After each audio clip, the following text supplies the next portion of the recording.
का एकमात्र उद्देश्य है सभी हिंदू एक साथ एक भाव से आगे बढ़े। लोग हमें बांटने का प्रयास कर रहे हैं, लोग हमें लड़ाने का प्रयास कर रहे हैं। उस प्रयास को निष्फल करें, उसे कामयाब न होने दें और ऊंच नीच छोड़कर सभी सनातनी एक साथ अपने आने वाली नेक्स्ट जनरेशन के लिए काम करें, अपने धर्म के लिए काम करें और अपने देश के लिए काम करें।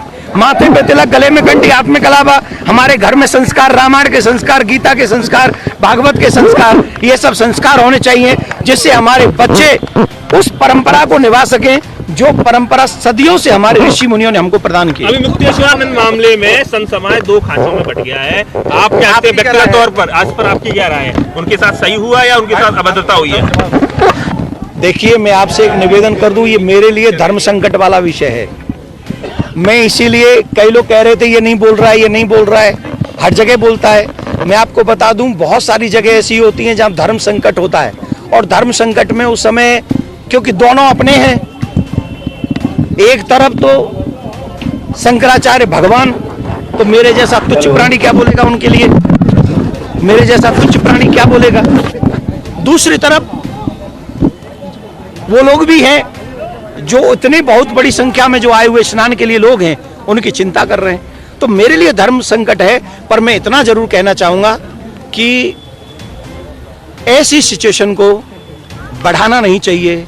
आपसी मतभेद भुलाकर प्यार से प्रत्येक सनातनी को एक स्वर में बैठकर उसे सुलझाना चाहिए, उलझाना नहीं चाहिए। एक और बात, प्रशासन को भी चाहिए कि जिसके माथे पे तिलक हो, जिसके सर पे शिखा हो और जिसने भगवा धारण कर रखा हो, उस प्रशासन को यह भी समझना है कि हमें उन्हें आदर से, अपनी कोई बात रखनी है हम लोग आदर से रख सकते हैं, लेकिन जिस तरीके से मारपीट वो ठीक नहीं। सरकार तो कह रही है कि भाई अपना ये बता दो, अब शंकराचार्य की आप पर पदवी है कि नहीं, सुप्रीम कोर्ट तक का हवाला दे रही है। आज योगी जी ने इशारों में काली नेमी का एक जिक्र कर दिया भाषण में। ये चीजें क्या चल रही है? मैं एक राजनीतिक पहलू पर या किसी पर्सनल पहलू पर कोई जवाब आपको नहीं देने वाला हूं। मैं सिर्फ इतना कह रहा हूं कि मेरे आगे भी कुछ धर्म संकट है, और धर्म संकट है, मैं अपने बड़ों का कभी अनादर, जो मेरे गुरुजनों ने कहा है कि अपने गुरुजनों को संत, जिसको संत भेष में देख लिया उसके लिए तुम्हें कुछ नहीं बोलना। तो मेरा प्रयास वही है। फिर भी मैं आप सबके माध्यम से एक ही बात कहूंगा, प्लीज आपसी मतभेद भुलाकर सनातन को जोड़ने का काम कीजिए, तोड़ने का नहीं। बहुत बहुत धन्यवाद। आदरणीय अध्यक्ष श्री आशीष भूषण जी ने